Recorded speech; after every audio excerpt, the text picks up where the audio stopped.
जगत हिते देह धरी धरारे धर्म रक्षा करे।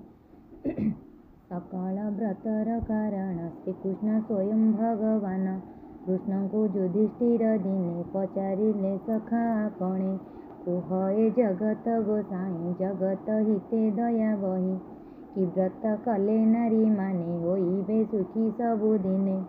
शंखा सिंदूर वज्र हेब कोଳରେ शिशु खेलुथिब सौभाग्यवती धनवती हेबे से पतिव्रता सती।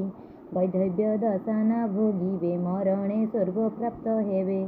धर्मराजांक वाक्य शुणी हसी कहती चक्रपाणी सधवा नारी मानकर सकल व्रते मध्ये सार। सावित्री व्रत अटे सेई से कथा शुण मन देई। ज्येष्ठ मासर कृष्ण पक्ष अमावास्या को कर लक्ष्य। सावित्री उआसटी सेहि से दिन ए व्रत होई। व्रतर फल स्वरूपरे जे सुख मिलन मर्त्यरे ताहार नाही पटांतर हे शुण पांडव सत्वर।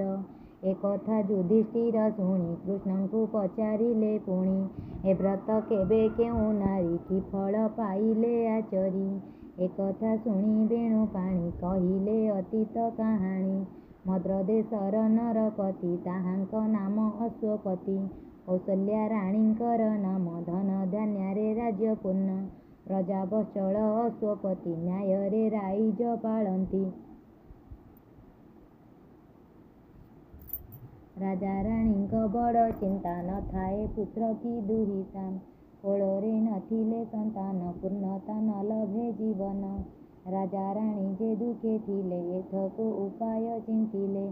साधु पंडित मत नेले सावित्री यज्ञ आचरिले। 18 वर्ष अविरत चालिला होमाहति मंत्र। पूर्णाहुतिर पूर्व निशि सपने राणी हेले खुशी।